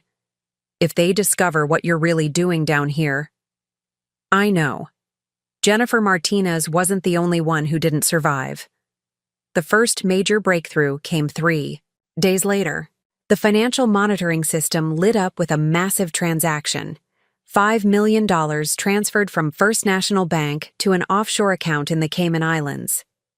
But the transfer wasn't initiated by Crystal or Rudy. It was authorized by David Chen, Rudy's younger brother. I stared at the screen in shock. David, who I'd always liked, who seemed like the moral center of Rudy's family, was part of the criminal organization. The transfer was connected to a property in Miami Beach, the same property purchased using Eva Martinez's stolen identity. But there was more. The financial data revealed a pattern I hadn't seen before. David wasn't just helping with money laundering. He was running his own parallel operation, targeting Asian American families through a network of community organizations and cultural centers. My phone buzzed with an encrypted message from Eva. David Chen has been operating independently for 18 months. At least 12 families destroyed. We need to move faster. The scope was staggering. What I'd thought was Crystal's criminal organization was actually a hydra with multiple heads, each targeting different communities, all coordinating to maximize damage while minimizing detection. I called Pearl that night using the secure phone, breaking protocol because I needed to hear my sister's voice. Naomi? You sound different. Stronger. I am stronger. Pearl, I need you to do something for me. And I can't explain why. Anything. Cancel any financial appointments you have scheduled for the next month. Don't sign any documents. Don't meet with any investment advisors. And don't trust anyone who approaches you about overseas opportunities. Naomi, you're scaring me. Good. Being scared will keep you alive. I paused, choosing my words carefully. The people who destroyed my marriage are part of something bigger, and they're targeting our family. I'm working to stop them, but I need you to stay safe while I do it. How can I help? By trusting me and staying exactly where you are. And Pearl? If anything happens to me, if I disappear, or if you hear that I've had an accident, contact Detective Williams in Chicago immediately. He has all the evidence. That night, I sat in my basement office surrounded by the tools Michael had given me, watching real-time financial data flow across my screen like a digital river of stolen lives. Each transaction represented a family destroyed, a woman disappeared, a life erased from existence. But for the first time since this nightmare began, I wasn't just a victim gathering evidence. I was becoming something Crystal's organization had never encountered before, a predator who understood their methods better than they understood themselves. The hunter was learning to hunt, and soon it would be feeding time. 6 weeks into my role as Crystal's unwitting intelligence asset, everything changed with a single phone call. I was organizing files in my basement office when Richard Morrison's voice echoed through the building's intercom system. Crystal, please bring Naomi to the conference room. We have visitors. Crystal appeared at my office door within minutes, her expression unusually tense. Change of plans. Dad wants you upstairs for a client meeting. Me? But I'm just doing data entry. Apparently not anymore. Her smile was strained. Some international investors specifically requested someone with your background. My pulse quickened. Either my cover was blown, or something unexpected was happening. I followed Crystal to the elevator, my mind racing through possibilities while my hand unconsciously checked for the secure phone hidden in my jacket. The conference room was filled with people I didn't recognize. 5 men and 2 women in expensive suits, speaking in accented English that suggested European origins. At the head of the table sat Richard Morrison, looking more serious than I'd ever seen him. Naomi, please sit down, Richard said, gesturing to an empty chair. These are representatives from Nordic Property Consortium, and they have a proposition that might interest you. The lead investor, a distinguished man with silver hair and sharp eyes, leaned forward. Ms. Chen, we understand you have experience with international property analysis and financial documentation. I kept my expression, neutral despite my confusion. Basic experience, yes. We represent a group of Scandinavian investors looking to acquire distressed properties in the American market. We need someone who can evaluate opportunities quickly and discreetly. His English was precise, with a slight accent I couldn't place. Crystal Morrison has recommended you highly. Crystal's smile was brilliant, but I caught the uncertainty in her eyes. This meeting wasn't planned by her, which meant someone else was orchestrating events. What kind of properties are you interested in? I asked. Foreclosed homes, primarily. Properties that have been recently acquired by banks or private investors. The woman beside him, elegant with platinum blonde hair, slid a portfolio across the table. We're particularly interested in properties that come with complete documentation of their previous ownership history. My blood went cold. They were describing exactly the kind of properties Crystal's organization specialized in stealing. But something felt wrong about these investors. Their questions were too specific, their interest too focused. The compensation would be substantial, the lead investor continued. $50,000 per property evaluation, plus bonuses for particularly valuable acquisitions. The work would require some travel, initially to Dubai, where we're establishing a Middle Eastern acquisition office. Dubai, the same city Ava had mentioned as a hub for international money laundering. The same destination Crystal had suggested for my fresh start. That's very generous, I said carefully. But I should mention that I'm still learning the international market. I wouldn't want to disappoint you. On the contrary, the platinum blonde woman said, her smile sharp as a blade. We prefer working with analysts who aren't set in their ways. Fresh perspectives often identify opportunities that experienced investors miss. The meeting lasted another 30 minutes, with increasingly specific questions about my availability, my passport status, and my willingness to relocate permanently overseas. By the end, I was certain these weren't legitimate investors.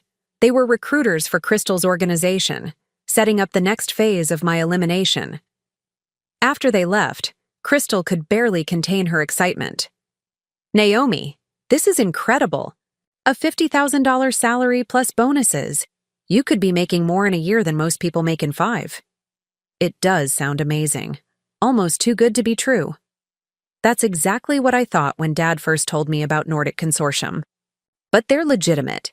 They've already transferred $100,000 as a good faith deposit for your services. The lie came so smoothly that I almost believed her myself. These people had turned deception into an art form. When would I need to start? Next week. They want you in Dubai to begin evaluating their first set of properties. Crystal handed me a travel folder. Everything's arranged. Flights, accommodations, work visa. They've really thought of everything. That evening, I met Eva at our usual location, a truck stop outside the city where surveillance would be difficult. She listened to my report with growing alarm. They're accelerating your timeline, she said grimly. Usually they spend months preparing victims for overseas relocation. 6 weeks means they're either desperate or they suspect something. Could they know about the surveillance equipment? Possible. Or they might have other reasons for moving. Quickly. Eva pulled out her laptop and showed me financial data from Michael's monitoring system. Look at this. They've been liquidating assets rapidly over the past 2 weeks. Almost like they're preparing to shut down the entire Chicago operation. The implications hit me like a physical blow. If they're shutting down, what happens to the women they're currently targeting? Best case scenario? They disappear quietly and are forgotten. Worst case? They're eliminated to prevent potential witnesses. We can't let that happen, which is why we're moving to the final phase ahead of schedule. Eva's expression was steel. Naomi, I need you to go to Dubai. What? Eva, that's suicide. If they get me overseas, they won't get you, because you won't be going as Naomi Chen, their victim. You'll be going as Isabella Reeves, international property investor. She handed me a new passport and a thick portfolio. We've been building this identity for 3 years. Isabella Reeves has a spotless credit history, a legitimate business background, and more importantly, she has $2 million in verified assets. I stared at the documents. Where did $2 million come from? Recovered assets from previous victims, liquidated properties they thought they'd hidden, offshore accounts Michael hacked into. Eva's smile was sharp with satisfaction. We've been stealing their money the same way they stole it from others. One transaction at a time, carefully documented for future legal proceedings. So when I arrive in Dubai, you'll be their worst nightmare. A victim who survived, who learned their methods, and who has the resources to destroy them from the inside. Eva leaned forward. But Naomi, this is the most dangerous part of the operation. Once you're in Dubai, you'll be completely on your own until we can get other assets in position. How long? 2 weeks maximum. Enough time to document their international operation and identify their overseas assets for seizure. I looked at the Isabella Reeves passport, at the face that looked like mine, but belonged to someone far more dangerous than Naomi Chen had ever been. When do I leave? Tomorrow night. Crystal thinks you're flying commercial to meet their recruiters, but Isabella Reeves will be taking a private jet to establish her own business operations. For the first time in weeks, I smiled with genuine anticipation. The prey was about to become the predator. Dubai's skyline glittered like a crown of jewels as my private jet descended toward the city that would become the battleground for everything I'd lost and everything I intended to reclaim. But I wasn't arriving as Naomi Chen, the broken wife with 72 hours to vacate her foreclosed home. I was Isabella Reeves, international property investor, with $2 million in verified assets and a reputation that had been carefully constructed over 3 years. The Armani suit I wore cost more than I used to spend on groceries in 6 months. The Cartier watch on my wrist contained a GPS tracker and encrypted communication device. Even my luggage told a story of wealth and sophistication that would open doors Crystal's organization thought they controlled. Michael Torres met me at the airport, but he looked nothing like the casual tech consultant who had visited my basement office. In Dubai, he was Dr. Michael Ashworth, cybersecurity specialist for high-net-worth individuals, complete with British accent and credentials from Oxford. "Welcome to Dubai, Ms. Reeves," he said, kissing my cheek with the familiarity of an old business associate. "I trust your flight was comfortable?" "Excellent, thank you. I'm eager to see the properties you've identified." As we drove through the city's gleaming streets, Michael briefed me on the operation. Crystal's Dubai office is in the Burj Khalifa, 27th floor, operating under the name Gulf Property Solutions. They've been using it to launder money from their American operations and to recruit local women into their overseas trafficking network. Trafficking? Not just financial destruction anymore. They're selling women into actual slavery, using the same isolation and dependency tactics they perfected in Chicago. His voice was grim.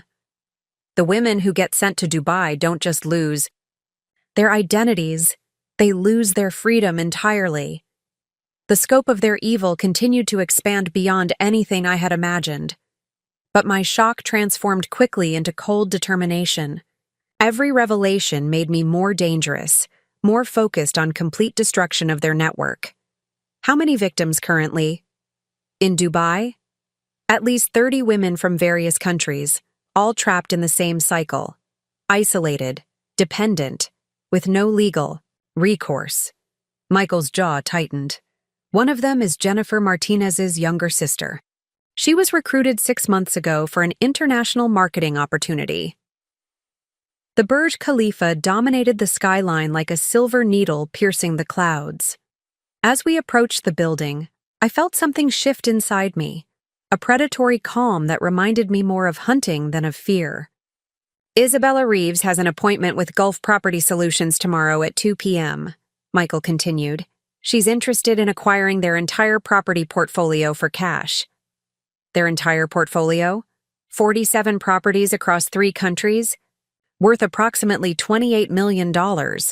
We're going to offer them $30 million in cash, payable within 72 hours. The audacity was breathtaking. We were going to buy their entire criminal empire out from under them, using money they had stolen from their victims. And when they realize Isabella Reeves is actually Naomi Chen, Michael's smile was sharp as a blade. By then, we'll own everything. They've spent 8 years building. Their properties, their shell companies, their offshore accounts, all of it will belong to the women they tried to destroy. What about Crystal and Rudy? They're flying in tomorrow night for the closing. They think they're about to score the biggest payday of their criminal careers. His eyes glittered with anticipation. They have no idea they're walking into a trap. As our car pulled up to the hotel where Isabella Reeves would be staying, the Palazzo Versace, where royalty and billionaires conducted their most sensitive business, I felt the final pieces of my transformation lock into place. The broken woman who had been abandoned at a bank with foreclosure papers was gone forever. In her place stood someone infinitely more dangerous.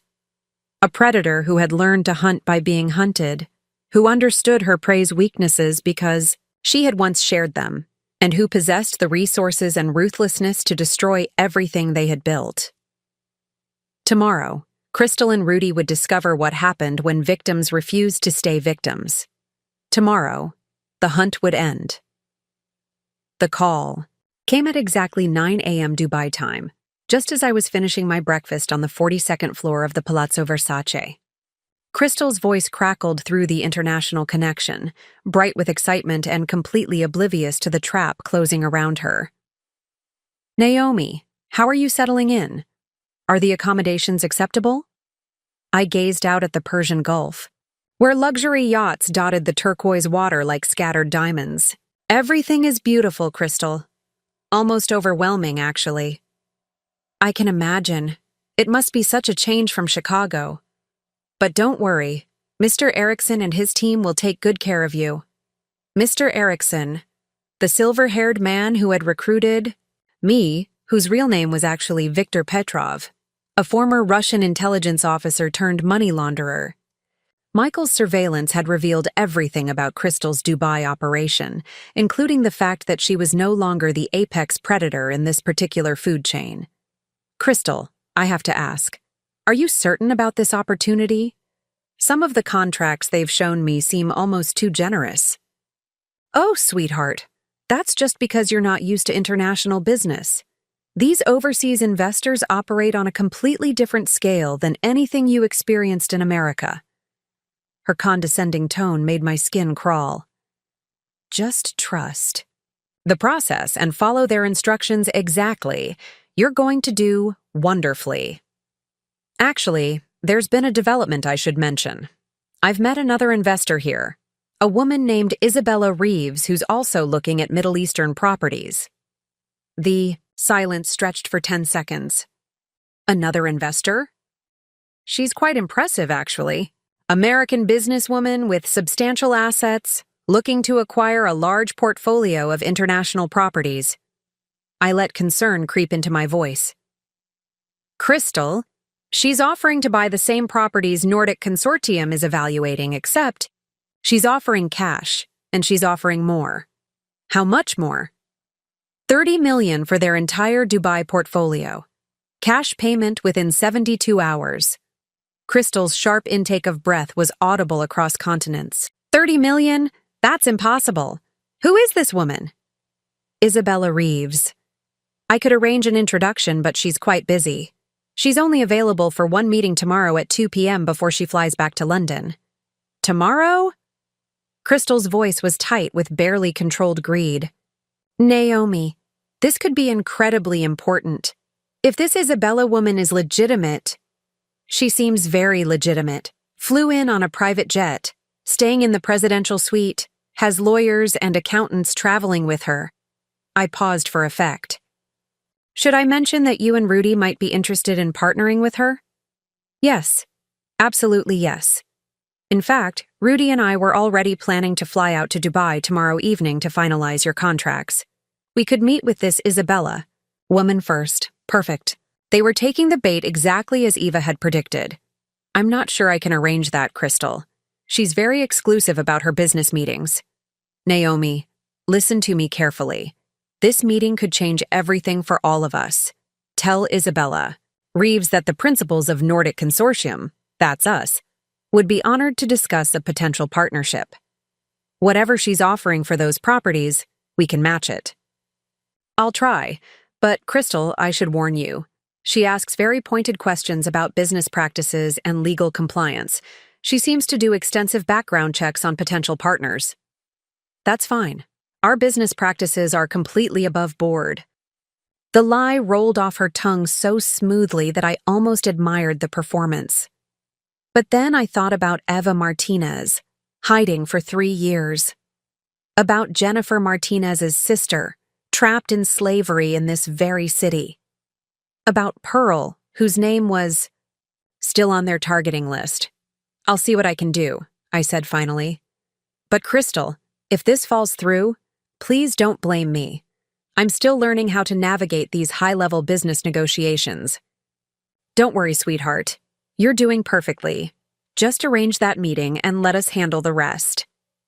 After hanging up, I walked to the floor-to-ceiling windows and stared down at the city where Crystal thought she was sending me to die. In 18 hours, she and Rudy would be sitting across from Isabella Reeves in the same conference room where they planned to finalize my elimination.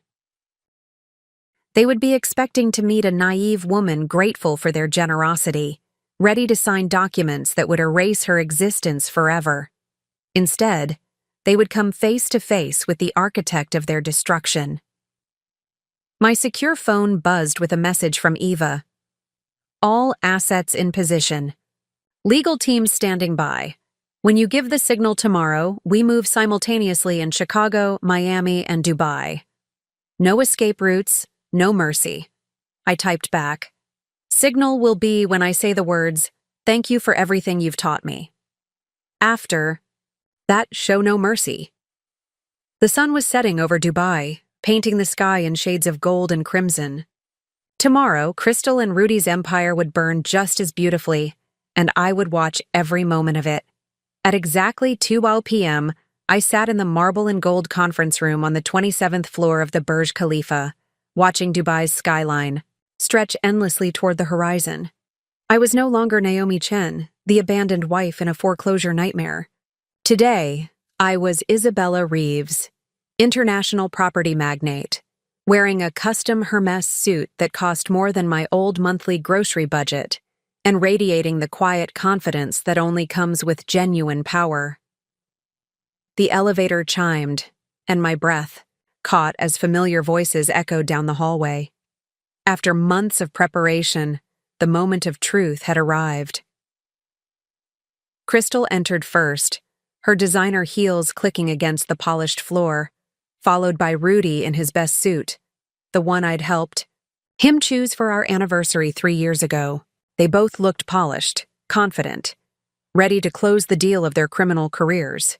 Neither recognized me immediately. Ms. Reeves, Crystal extended a manicured hand with her most professional smile. Thank you so much for agreeing to meet with us. I'm Crystal Morrison, and this is my business partner, Rudy Chen. I stood slowly, letting recognition dawn gradually across their faces. Crystal's hand froze mid-air. Rudy's confident expression melted into confusion, then shock, then something approaching terror. Hello, Crystal. Hello, Rudy. My voice was calm, controlled, carrying none of the trembling desperation they remembered. Please, sit down. We have a great deal to discuss. Crystal's face had gone pale beneath her carefully applied makeup. This is impossible. You're supposed to be dead, Eliminated? Disappeared without a trace? I settled back into my chair with the fluid grace of someone completely in control. I'm sure that was the plan. Just like Eva Martinez, just like Jennifer Martinez, just like the 37 other women whose files I found in your basement. Rudy found his voice first, though it came out as a hoarse whisper. Naomi, what are you doing here? How are you here? I think the more interesting question is what you're doing here, Rudy. Although I suppose money laundering and human trafficking require international coordination these days. Crystal's shock was transforming into fury. You little bitch! Do you have any idea what you've stumbled into? This isn't some divorce drama. This is a business worth millions. 47 properties across 3 countries to be exact. 28 million in current assets, not counting the offshore accounts. I slid a thick portfolio across the table. I've made a comprehensive offer for your entire operation. Rudy opened the folder with shaking hands. $30 million. Cash payment in 72 hours. He looked up at me with growing horror. Where did you get $30 million? From your victims. Every dollar you stole, every property you seized, every account you thought you'd hidden. I leaned forward slightly. You see, while you were teaching me about my place in the world, I was learning about yours. And I discovered something fascinating. Your entire empire is built on assets that don't legally belong to you. Crystal was on her feet now, pacing like a caged predator. This is insane. You were nothing. A housewife with no skills, no connections, no power. You can't just transform myself into someone dangerous? I smiled with genuine amusement. But that's exactly what I did. You gave me the greatest gift possible, Crystal. You destroyed the woman I was and forced me to become someone infinitely more capable. What do you want? Rudy's voice was barely audible. Justice. For Eva Martinez, who's been hiding for 3 years because you planned to murder her. For Jennifer, Martinez's sister, who's currently being held in slavery in this very city. For Pearl, whose name I found on your targeting list. I stood, moving to the floor-to-ceiling windows. But mostly, I want you to experience exactly what you've inflicted on others. You can't prove anything, Crystal said, but her voice lacked conviction. Actually, I can prove everything. Bank records, recorded conversations, surveillance footage, testimony from dozens of survivors. I turned back to face them. The FBI is executing search warrants in Chicago as we speak. Your Dubai assets are being frozen by international banking authorities, and your shell companies are being dissolved by courts in 3 countries. The silence stretched for 30 seconds before Rudy spoke. What happens to us? That depends on how cooperative you're willing to be with authorities. Full confession, asset forfeiture, and assistance in locating missing victims might earn you life sentences instead of death penalties. Crystal lunged toward me, her mask of sophistication finally slipping completely. You destroyed everything. Years of work, millions of dollars. Thank you for everything you've taught me, I said calmly, triggering the phrase that would signal Eva to begin the final phase. Security guards appeared in the doorway. Not Viktor Petrov's men, but Dubai. Police officers accompanied by FBI agents who had been waiting for this moment. As they read Crystal and Rudy their rights, I watched their faces cycle through disbelief, rage, and finally, the crushing realization that they had been completely outmaneuvered by the woman they'd tried to erase. The hunt was over. The predators had become the prey. 5 years later, I stood in the marble lobby of First National Bank, but this time I wasn't clutching foreclosure papers with trembling hands. I was here as the majority shareholder, having acquired the bank through a consortium of Crystal's former victims who had pooled their recovered assets into a powerful investment group. The why? Nervous bank manager who had once delivered my humiliation was now my employee. His hands shook slightly as he handed me the final documents transferring the bank's mortgage portfolio to our ownership. Ms. Chen, This completes the acquisition. You now own every mortgage formerly held by First National, including...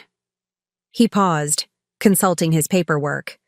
Including several properties previously owned by Mr. Rudy Chen.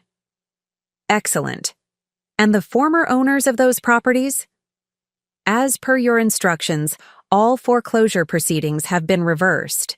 The houses are being returned to their original owners at no cost, with clean titles and paid mortgages. I nodded, watching through the bank's windows as moving trucks arrived at houses throughout the city. Sarah Thompson was getting her home back. The Martinez family was reclaiming their grandmother's house. 12 families total, their lives being restored by the same mechanism that had once destroyed them. There's one more matter, the manager continued hesitantly. The Chen family home on Maple Street. Since you're the rightful owner, we need your instructions for disposition. I had walked through that house the week before, seeing it with eyes that held no nostalgia or pain.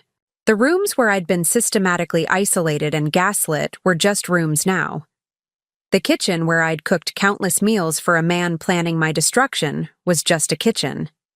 Donate it to the Chicago Women's Shelter, I said. Let it become a safe house for women rebuilding their lives.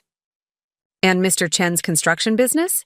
Being dissolved, the assets will fund legal aid for financial abuse victims. As I walked out of First National Bank for the last time, my phone buzzed with updates from around the world.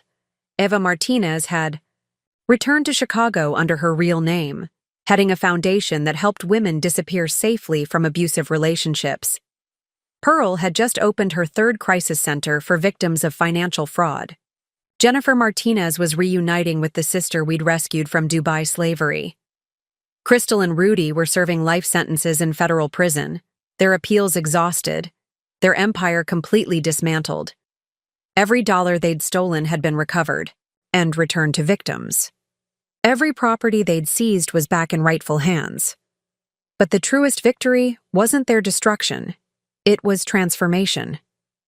Women who had been targeted as victims had become a network of protectors, using the skills learned from surviving monsters to ensure no one else would suffer the same fate. The broken woman who'd been abandoned with foreclosure papers was gone forever. In her place stood someone who had learned the most important lesson of all. Sometimes the best revenge isn't destroying your enemies. It's becoming so powerful that you can save everyone they ever tried to hurt. I smiled as I walked toward my car, toward my real life, toward the future I had built from the ashes of my destruction. The hunt was over. The prey had won, and I was finally, completely free. Up next, you've got 2 more standout stories right on your screen. If this one hit the mark, you won't want to pass these up. Just click and check them out. And don't forget to subscribe and turn on the notification bell so you don't miss any upload from us.